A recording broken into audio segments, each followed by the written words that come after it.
Saya dan Pak Daud, mewakili Pak Daud dan seluruh tim Partai Koalisi di malam hari ini menyampaikan terima kasih banyak ya kepada semua masyarakat Toraja Kabupaten Kerong, keluarga besar IKT Kabupaten Kerong.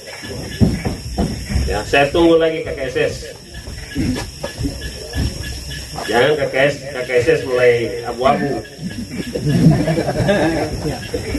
Ya. Mulai dari IKT, kesempatan malam hari ini saya sampaikan KKSS segera merapat.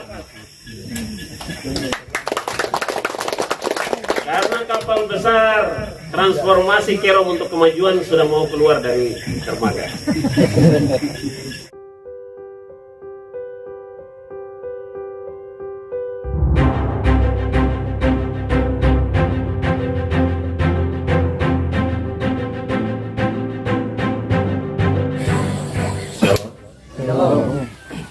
Assalamualaikum warahmatullahi wabarakatuh. Waalaikumsalam. Yang saya hormati ketua dan seluruh wakil ketua dan jajaran Ikatan Keluarga Toraja Kabupaten Kerong. Yang kami hormati Sekretaris KKSS Kabupaten Kerong. Kami hormati orang tua, saudara-saudara, tokoh-tokoh dari 3 wilayah, ketua wilayah dari 3 wilayah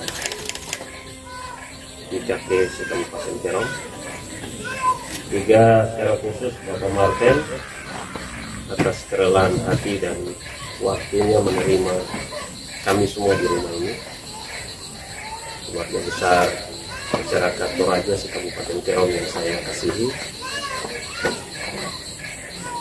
Puji syukur dan terus panjatkan kepada Tuhan, karena Tuhan begitu baik untuk kita semua, memberikan kita kesempatan, memberikan kita anugerah kesehatan dan juga waktu untuk kita bertemu. Bapak Ibu sekalian, pembangunan Kabupaten Kerong ini atau seluruh pembangunan di manapun itu adalah sebuah proses ibarat kita berjalan yang tidak ada ujungnya. Pembangunan itu proses terus menerus. Ibarat kita jalan tanpa tidak tahu akhir ujungnya. Untuk itu kita perlu menentukan kendaraan apa yang kita mau pakai ke sana. Dengan siapa kita mau ke sana. Proses pembangunan adalah proses terus menerus. Proses yang berkelanjutan.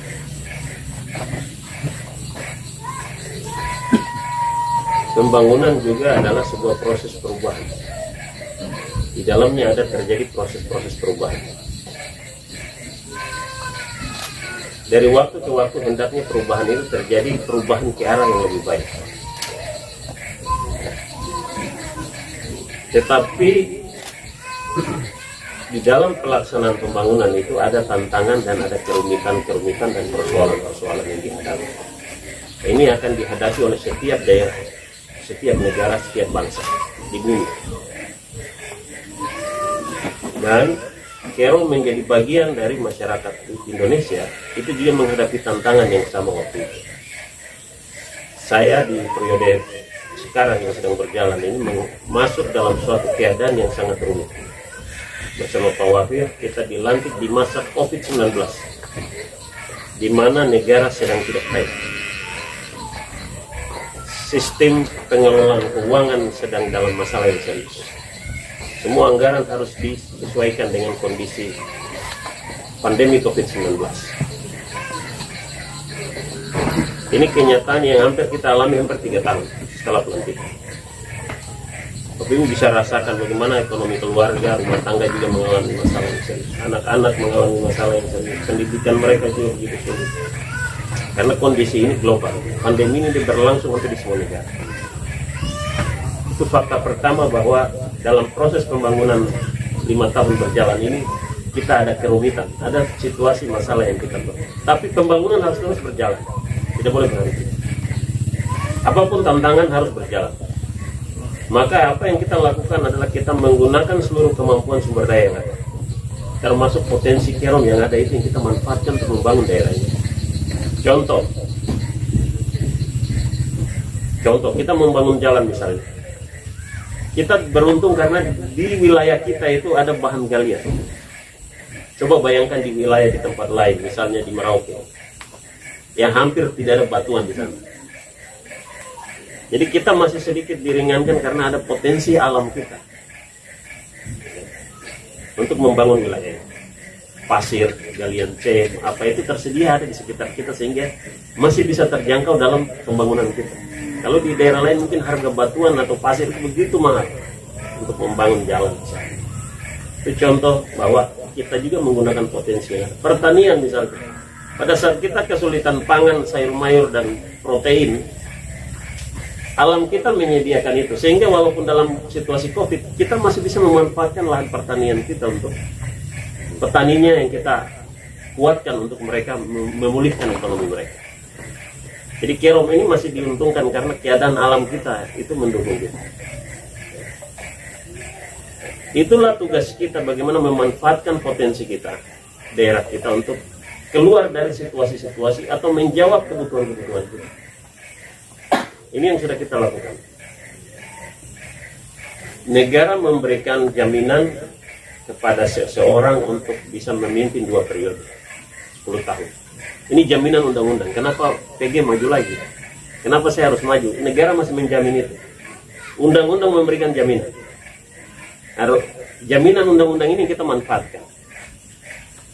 Bahwa seorang presiden bisa 2 periode, gubernur bisa 2 periode, dan bupati wali kota bisa 2 periode. Ini terjadi pilkada serentak hari ini di seluruh Indonesia, kecuali Yogyakarta dan sebagian wilayah DKI Jakarta, yang wali kotanya tidak diangkat, tidak dipilih, diangkat.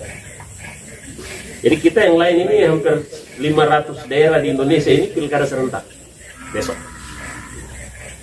Bapak Ibu sekalian, saya tentu di kesempatan ini menyampaikan permohonan maaf kepada masyarakat Toraja apabila dalam 3 tahun 8 bulan memimpin Kerom itu belum ada sepenuhnya yang kita harapkan karena masalah-masalah tadi. Maka izinkan saya dan mohon doa restu dari Bapak Ibu. Doa Bapak Ibu itu penting buat kami pemimpin, karena itu memberikan kita kekuatan dan kebijaksanaan untuk melangkah memimpin kabupaten ini. Dimohon doa restu di kesempatan yang baik ini, dan apresiasi, terima kasih untuk dukungan yang sudah disampaikan tadi. Saya percaya bahwa dukungan itu juga adalah doa Bapak Ibu untuk PG Daud. Khususnya saya secara pribadi, ya, sebagai anak adat Kerom, mau menuntaskan visi besar saya membangun daerah. Bapak Ibu sekalian, perjalanan karir politik saya di Kabupaten Kerom dimulai dari wakil bupati. Sampai dengan sekarang saya melihat Kerom ini semakin baik. Terutama tadi yang sudah disinggung oleh Bapak Wakil Ketua, tata kelola pemerintahan. Tata kelola pemerintahan ini memang inti dari semua hulu, ya. Tata kelola pemerintahan ini kalau kita bicara ini hulu. Muaranya ke pelayanan kesehatan, muaranya ke pertanian, muaranya ke pelayanan sosial, pendidikan. Ada semua di dalam yang namanya tata kelola pemerintahan. Jadi ibarat sungai itu hulu ke hilir. Ini yang kita harus bereskan dan harus kita terus tata 5 tahun berikut. Kerom ini harus betul-betul ASN dan birokrasi Kerom itu harus benar-benar pelayanan yang terintegrasi dan melayani. Harus punya hati untuk melayani masyarakat Kerom. Ya. Di sini ada ASN. ASN boleh hadir ya di kegiatan seperti ini, mendengar visi misi, menganalisa dan nanti memutuskan. ASN boleh hadir sesuai arahan pemerintah buat mendagang. Ya. Bapak Ibu sekalian, kita punya ASN masyarakat Toraja itu cukup banyak ini. Dan mereka ASN lama ya, ada hadir sini saya lihat. Nah, mereka juga tahu perjalanan kabupaten ini. Ya. Saya berharap itu yang masih aktif sebagai ASN tetap berkontribusi untuk daerah ini, tetap mengambil peran dan fungsinya untuk membangun daerah ini dengan kemampuannya, terutama hatinya untuk membangun Kerong. Karena ya hari ini itu yang memang masih masalah dengan pelayanan, itu orang belum melayani dengan hati Kerong. Ini yang masih masalah. Kalau saya yakin kalau anak-anak Toraja, Solata ya, itu punya hati besar untuk tanah Papua. Saya percaya sekali. Khusus Kerong ya. Nah itu yang harus kita lebih asah, lebih tajam lagi untuk ke depan. Potensi SDM anak-anak Toraja yang kita sudah angkat itu di 1000. Ya nanti saya akan umumkan yang sedang online kemarin itu saya akan umumkan setelah selesai cuti saya, mungkin sekitar Desember akan saya umumkan atau November. Jadi jangan dengar hoax bahwa Kerong tidak ada, itu. Saya akan umumkan juga, mudah-mudahan di yang 1000 yang online kemarin juga ada anak-anak Raja juga. Yang sudah daftar pasti ada ya? Ada banyak. Ya kita akan berikan kuota untuk anak-anak Raja.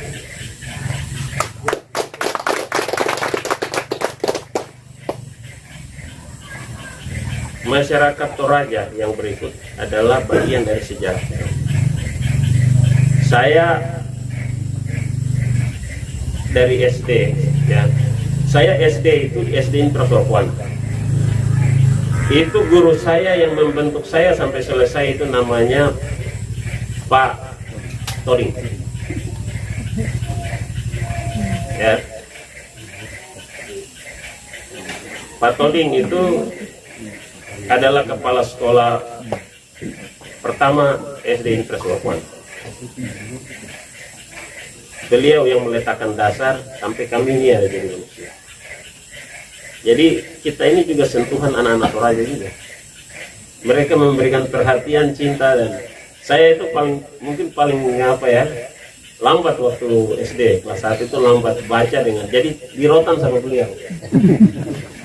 Terus kali-kali beliau pokoknya paling galak kalau masalah matematika, jadi kita biasa dirotan. Ya. Jadi saya sering sekali kena rotan dari guru. Dan itu didikan beliau itu ya kita akhirnya mau belajar. Ya kadang bolos, besok dihajar lagi. Dan kita sukses hari ini karena juga sentuhan para guru anak-anak Toraja. Termasuk ketua kita, ketua IKT Kerong ini juga adalah guru saya. Guru fisika. Ya. Beliau orangnya santai, tuh ngajar santai tapi galak juga. Ya. Datang masih usia muda, dan dari semua guru-guru muda beliau paling paling menikah.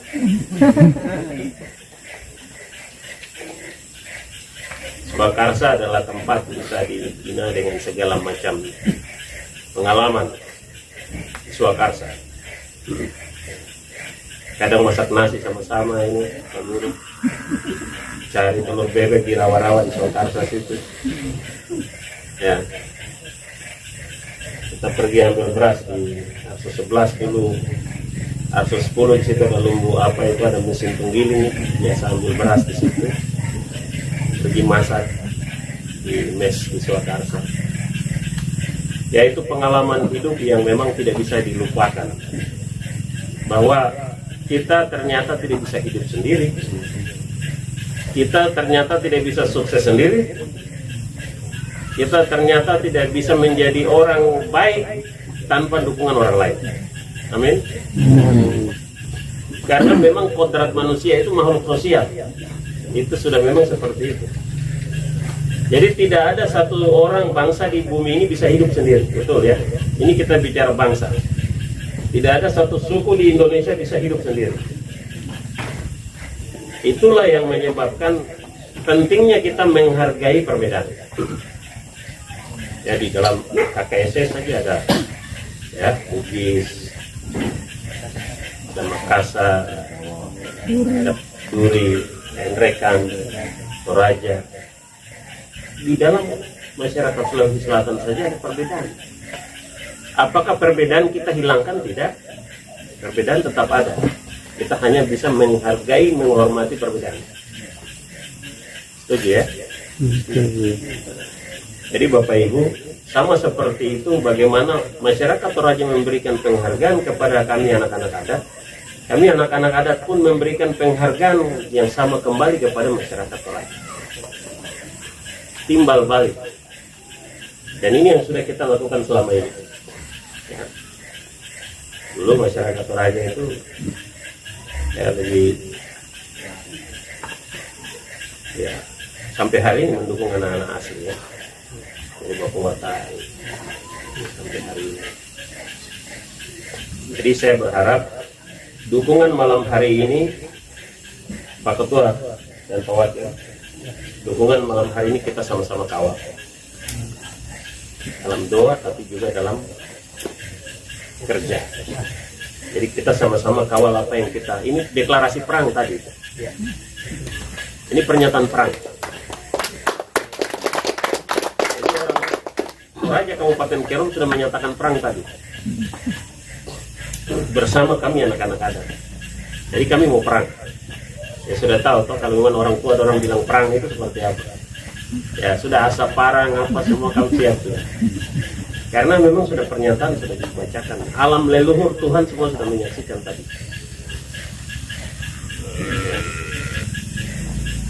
Saya tidak mungkin akan melupakan masyarakat Toraja Kabupaten. Tidak mungkin itu. Dan saya ya, apa yang Bapak Ibu lakukan malam hari ini karena apa yang sudah Bapak Ibu alami dan rasakan. Tidak mungkin saya tidak perhatikan Bapak Ibu buka hati buat saya. Tidak mungkin. Karena ini apa yang Bapak Ibu sudah rasakan dan sudah ikuti beberapa tahun terakhir. Khusus untuk masyarakat Arso 11, kesempatan ini saya sampaikan menjadi perhatian. Bahwa Jalan Arso 11 8 ini sedang diaspal. Sudah mulai dari Arso 8. Hari ini mulai kerja. Alat sudah bergerak dari Arso 8 untuk sambung ke sana, dan selanjutnya ini sampai akhir tahun kita akan rapikan ini sampai di sana, sampai di 10. Jadi masyarakat Arso 11 tidak usah khawatir. Saya ini sudah lewat di sini dan tadi saya lewat sudah jadi kolam-kolam ikan.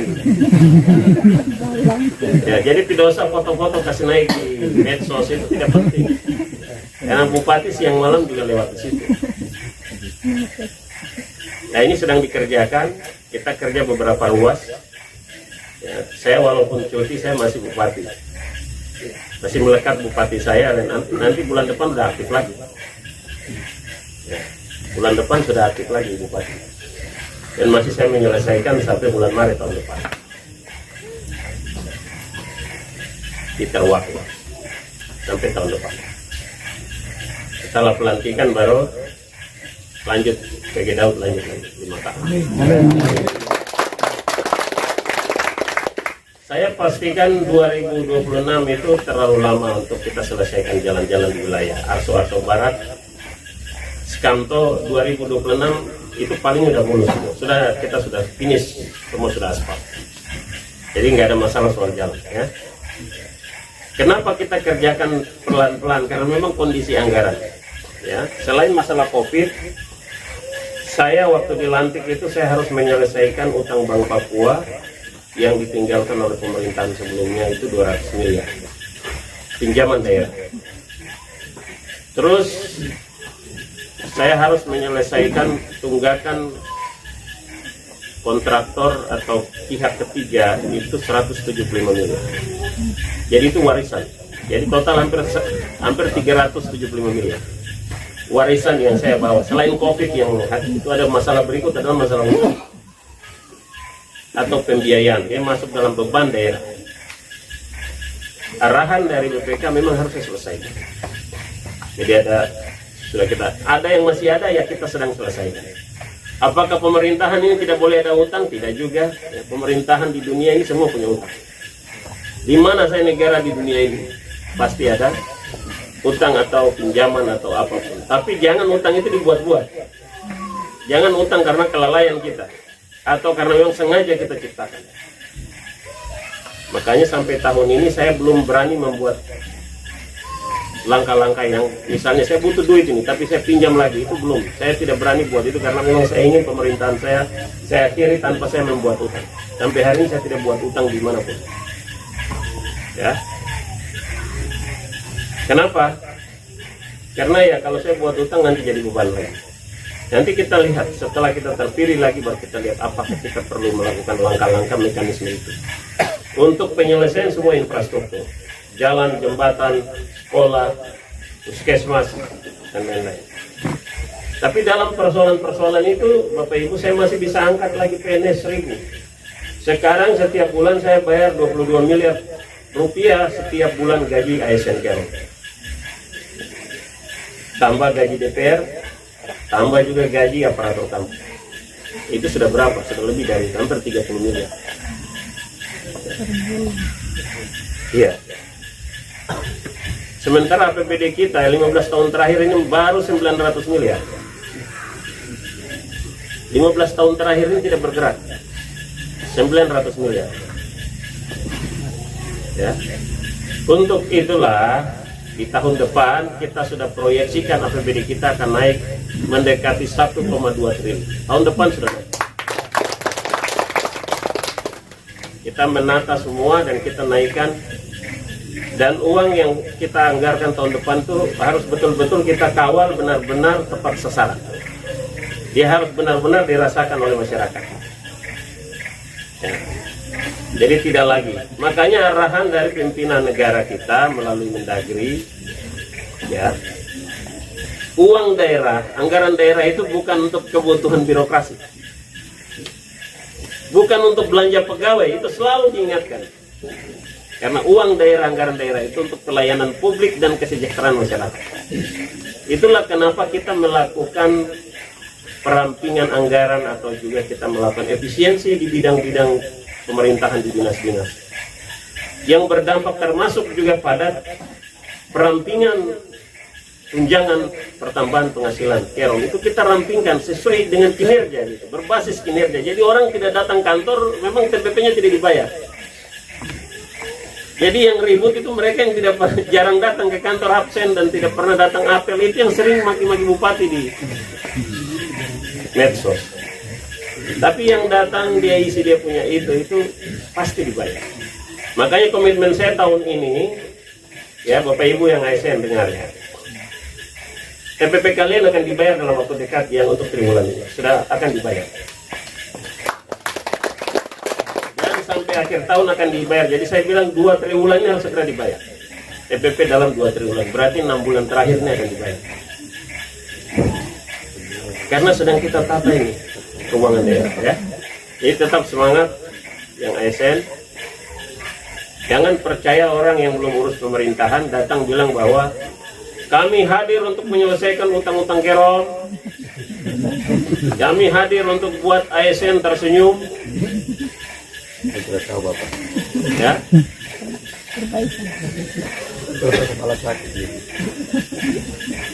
Kita mau selesaikan utang-utang pihak ketiga, memang jadi bupati untuk selesaikan utang pihak ketiga. Itu salah satu. Menyelesaikan utang pihak ketiga, yes. Tapi bukan hanya itu. Dan kami sedang menyelesaikan utang pihak ketiga. Siapa bilang kami tidak selesaikan? Buktinya jalan rigid yang di mata jalan Arsa 2 masuk, saya baru selesaikan tahun kemarin November. 7 miliar. Jalan rigid yang sudah dipakai oleh masyarakat Kerom itu ternyata utang yang saya baru bayar tahun lalu. Jadi Bupati Kerom hari ini itu tidak tidur-tidur, tapi berpikir bagaimana masalah Kerom ini diselesaikan.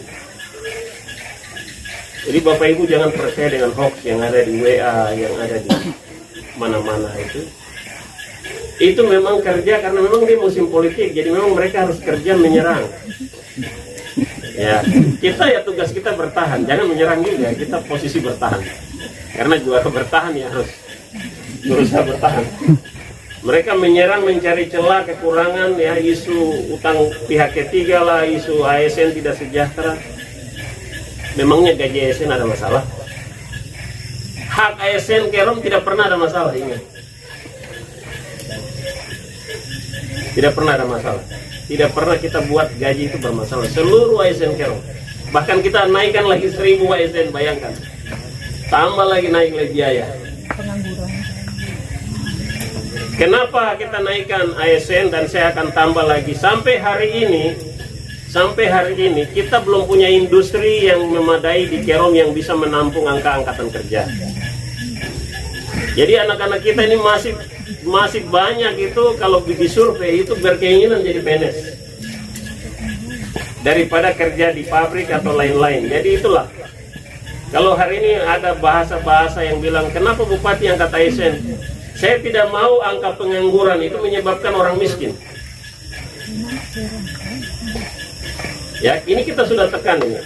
Silakan nanti, ini bukan soal data ya, tapi bisa dicek. Kemiskinan Kerom sudah menurun. Dengan kita angkat orang punya gaji tiap bulan saja, paling tidak kemiskinan itu udah kita. Kenapa orang punya pendapatan? Ya. Orang punya pendapatan.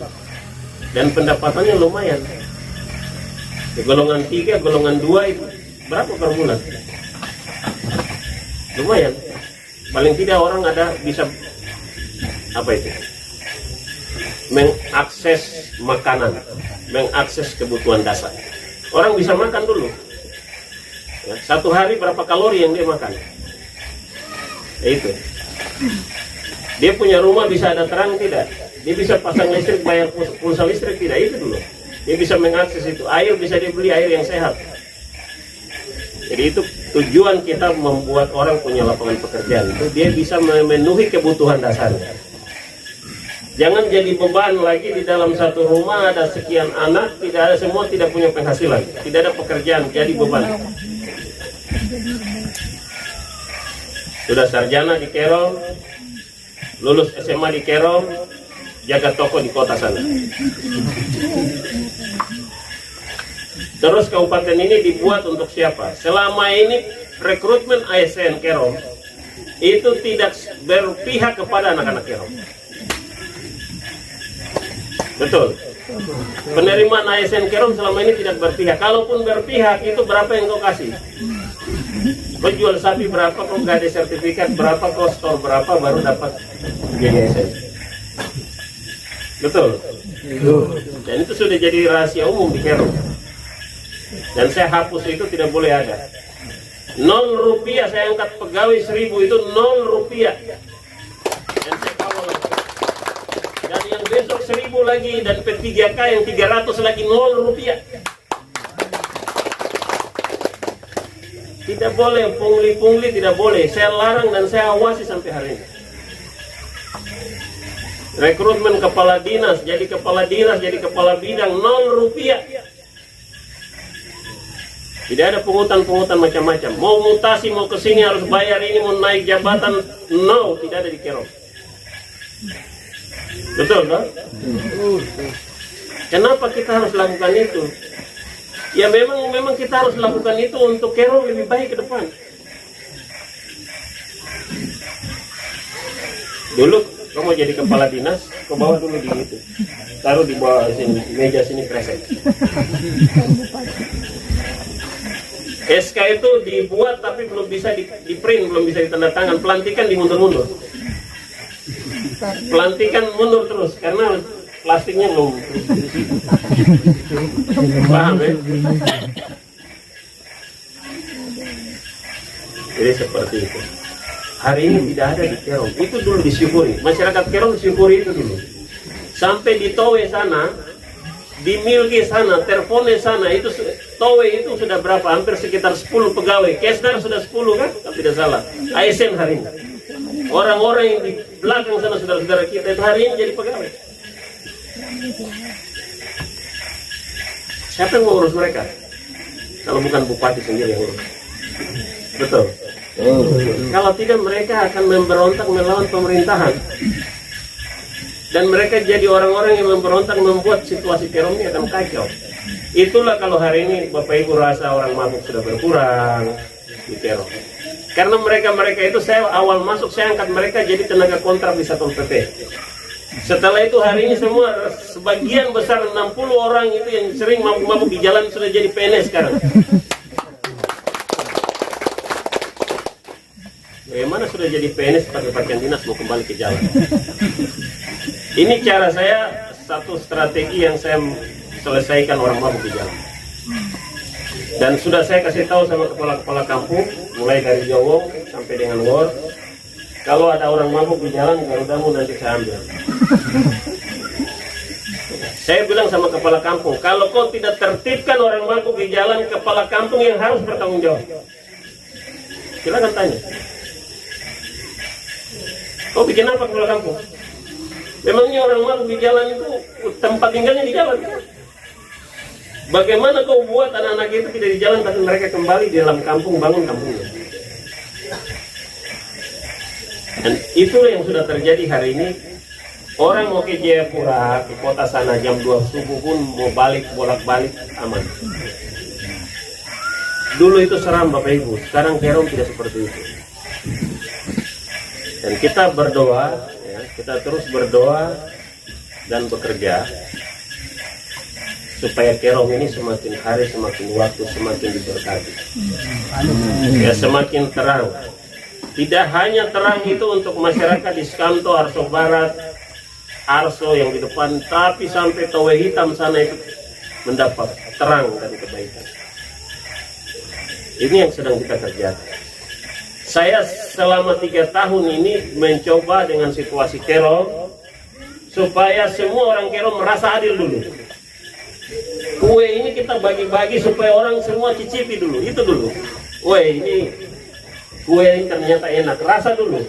Soal berapa besar kue itu persoalan berikut. Tapi orang merasa, semua suku bangsa rasa, semua distrik masyarakat rasa adil ini yang sedang kita penuhi dulu.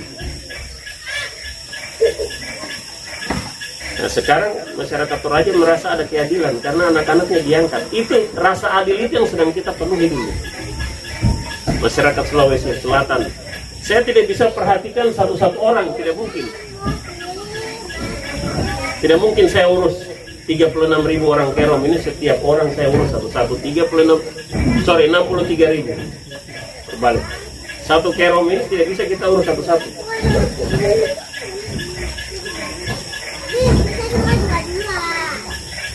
Tapi dengan perhatikan 40 kita angkat, tahun depan lagi ada yang di ASN, ada yang nanti di politik, di bisnis.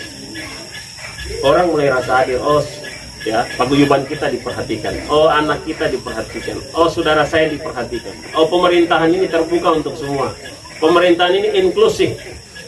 Inklusif artinya terbuka untuk perbedaan, siapapun terbuka. Ini yang sedang kita bawa ke depan. Di pendidikan juga sama, anak-anak kita semua mendapat akses pendidikan. Di kesehatan orang datang itu semua usia, semua suku bisa mendapat akses kesehatan. Terbuka pemerintahan ini, inklusif. Tapi kalau ada orang bilang ini pemerintahan hari ini otoriter, ada yang bilang ini otoriter, pemerintahan ini militer, Peter, ya, militer, otoriter dari mana? Saya jalan tidak pernah dikawal sama militer. Sampai Towe sana tidak ada orang jaga-jaga saya bawa senjata-senjata ke sana. Tidak ada. Saya jalan-jalan sendiri. Terus bilang pemerintahan militer di mana? Otoriter. Saya tegas. Otoriter tidak, tegas. Jadi kepada bawahan saya, ASN, kepala kampung yang miring-miring pasti saya kasih lurus.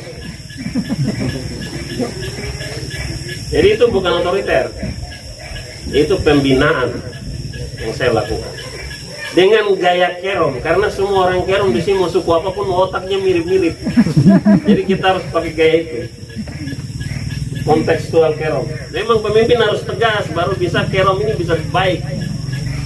Sama saudara-saudara saya, orang asli pun saya tegas, saya bilang seperti ini Pemimpin ini memberi jalan, mau ke sana itu. Kau masih putar-putar, tidak, jalannya itu ada sana. Kau mau sampai di tujuan sana, ini jalannya ini, saya kasih tunjuk. Pemimpin itu hanya memberi jalan. Semua ini yang ada di sini ke sana itu sana. Kau masih putar-putar, saya tarik telinganya sini, masuk sini. Itu begitu, seperti itu. Pemimpin memberi jalan, dan dia harus tahu cara ke sana seperti apa. Itu tugas pemimpin, hanya itu. Pemimpin itu bisa bupati, bisa kepala dinas, bisa kepala bidang, itu semua pemimpin. Bisa kepala distrik, kepala kampung, semua pemimpin di level ini harus bekerja satu visi, satu tujuan ke sana. Ini baru Kerong berubah. Kalau bupati ngomong lain, kepala distrik kerja lain, kepala kampung kerja lain, selesai. Jadi pemimpin itu bukan hanya bupati, termasuk kepala dinas, termasuk sekda, termasuk wakil bupati, itu semua pemimpin. Bayangkan kalau dalam tim kerja ini lain ke kiri, lain ke kanan. Nah, inilah pemerintahan akan terjadi tarik-menarik atau konflik kepentingan. Ini yang kita tidak mau. Konflik kepentingan harus dihindari dalam pemerintahan. Karena kita mau ke tujuan yang satu. Ya. Jadi ini yang sedang kita benahi, dan ke depan saya akan lebih fokus kepada pertanian. Ya, untuk mengangkat ekonomi, pertanian kuncinya. Makanya saya ingin membawa sebuah tema besar, ya, Kerong ke depan untuk pertanian. Saya harap masyarakat Toraja mendukung saya untuk ada gerakan besar pertanian 5 tahun ini. Kita akan turunkan alat-alat pertanian di distrik dan kampung. Kita akan hadirkan industri di sini. Kita akan punya konsep pembangunan pertanian hijau Kabupaten Kerong. Nah, ini yang akan kita usung. Kita punya sawit yang tidak bergerak, yang sudah usia sekian, harus PCR, tapi hanya sampai di situ tidak. Ada yang lain yang harus kita kerjakan. Tidak hanya sekedar tanam sawit, panen, tidak. Sawit itu dari pohonnya, daunnya sampai dengan akar, sampai dengan tandan, dan dia punya itu harusnya bisa dimanfaatkan, menghasilkan uang. Jagung pun sama. Ini karena itulah ekonomi kita yang nanti kita lipat gandakan ke depan. Saya pikir cukup. Saya dan Pak Daud, mewakili Pak Daud dan seluruh tim Partai Koalisi di malam hari ini menyampaikan terima kasih banyak, ya, kepada semua masyarakat Toraja Kabupaten Kerong, keluarga besar IKT Kabupaten Kerong. Ya, saya tunggu lagi KKSS. Jangan KKSS mulai abu-abu. Ya. Mulai dari IKT, kesempatan malam hari ini saya sampaikan KKSS segera merapat. Karena kapal besar transformasi Kerong untuk kemajuan sudah mau keluar dari dermaga. Dari Tungku IKT, saya menyampaikan pesan kepada masyarakat KKSS, cepat kapal sudah mau keluar.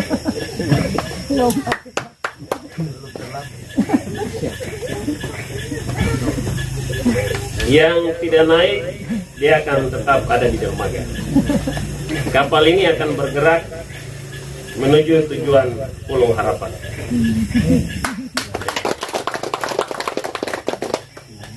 Jangan sampai yang dukung saya malah besok yang datang orang lain. Ngaku-ngaku dukung. Tidak apa-apa, tapi mereka yang dukung duluan ini yang harus mendapatkan prioritas dari PG Daud.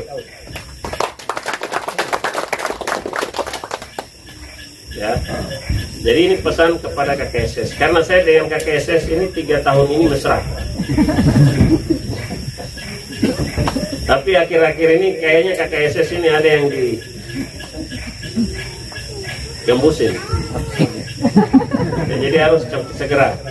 Setelah ini ada keluarga Biak akan deklarasi, setelah IKT juga ada Manado, Sulawesi Utara, ada beberapa paguyuban akan melakukan deklarasi dan saya pasti hadir di beberapa kesempatan sebagai bentuk penghormatan dan dukungan saya kepada semua suku bangsa dari semua pulau di Indonesia yang memberikan dukungan kepada pemerintah.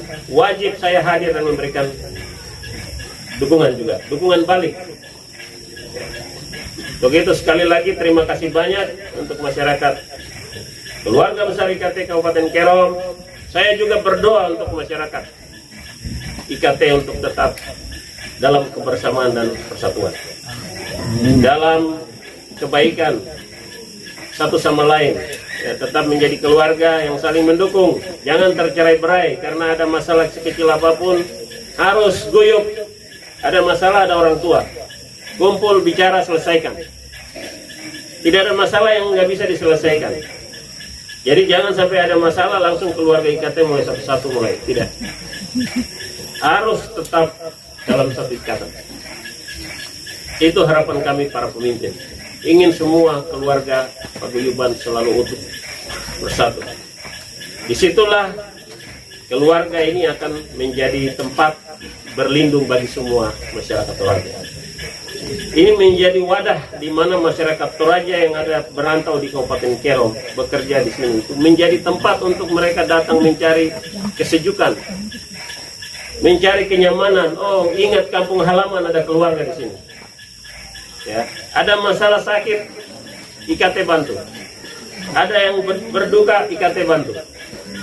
Ada yang senang, ada punya acara ulang tahun, IKT hadir memberikan juga, membagi kebahagiaan. Itu sebenarnya tujuan keluarga ini. Karena keluarga itu adalah asal dan tujuan kita ke sana. Kita dari situ, tapi nanti kita akan balik lagi ke situ. Itulah keluarga. Maka keluarga ini harus tetap rukun. Apalagi hari ini Pak Yakob sudah jadi anggota DPR. Itu representasi masyarakat IKT. Waktu suratnya sampai di meja saya sebagai syarat menjadi calon legislatif, itu harus bupati tanda tangan untuk beliau ASN ini. Ada 2 ASN yang suratnya masuk, yang saya tanda tangan dua-duanya jadi. Kalau saya mau halangi beliau aja sudah saya tolak, Pak. Saya berprinsip melayani.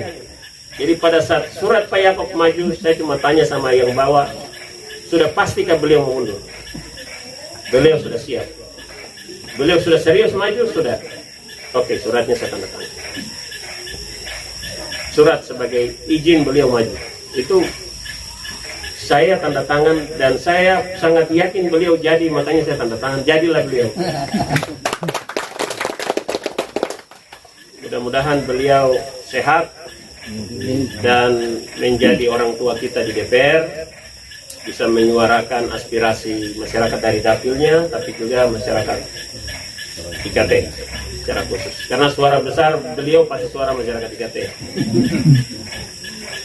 Saya pikir cukup. Ini bukan pertemuan yang terakhir.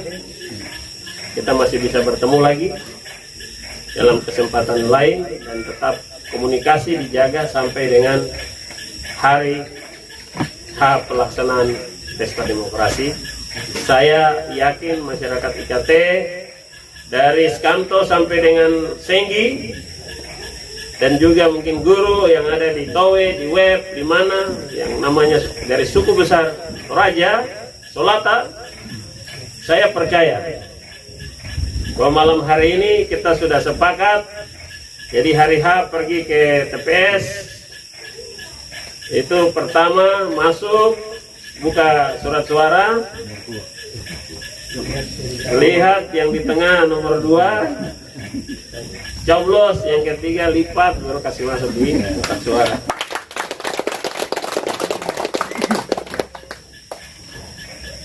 Nanti jam 1 siang sudah dengar hasilnya. Jadi coblosnya cepat, pagi-pagi pergi coblos duluan. Jangan lama-lama, coblos dulu baru ke ladang. Ladang kan jam 12 pulang makan siang, itu hasilnya sudah mulai kelihatan. Ya? Jadi pergi coblos langsung ke ladang, pulang makan itu sudah bisa cek-cek. Woi, sejarah. Puji Tuhan. Haleluya. Bupati Kerom 2 periode.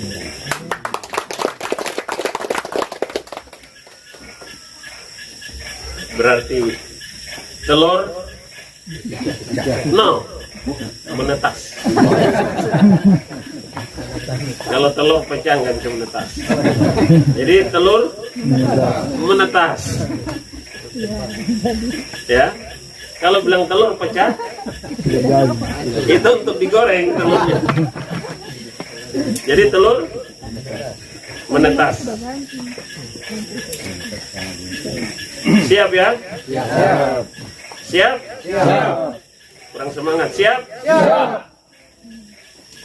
Saya yel-yel ya. Untuk tutup yel-yel ya.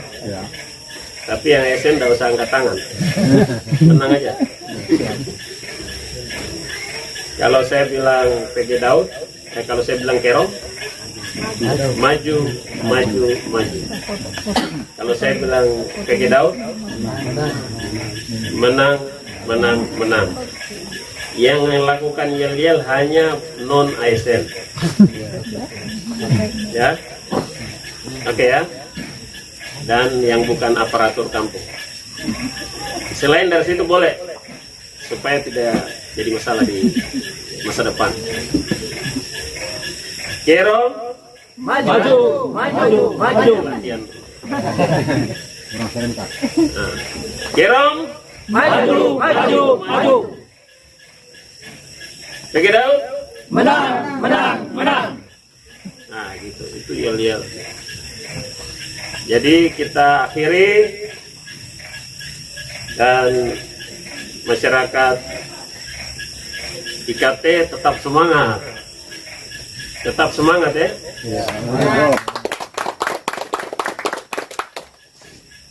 Pasti masyarakat IKT akan menjadi bagian dari pemerintahan, tapi juga seluruh kebijakan PG Daud 5 tahun mendatang. Pasti. Saya harap anak-anak Toraja terbaik bisa punya visi yang sama membantu saya di pemerintahan. Untuk membangun Kerom. Siap? Siap. Siap? Siap. Terima kasih, Tuhan memberkati kita semua. Shalom. Assalamualaikum warahmatullahi wabarakatuh. Sekian. Kerom, maju, maju, maju. PG Daud, menang, menang, menang. IKT, yes, yes, yes. Siap.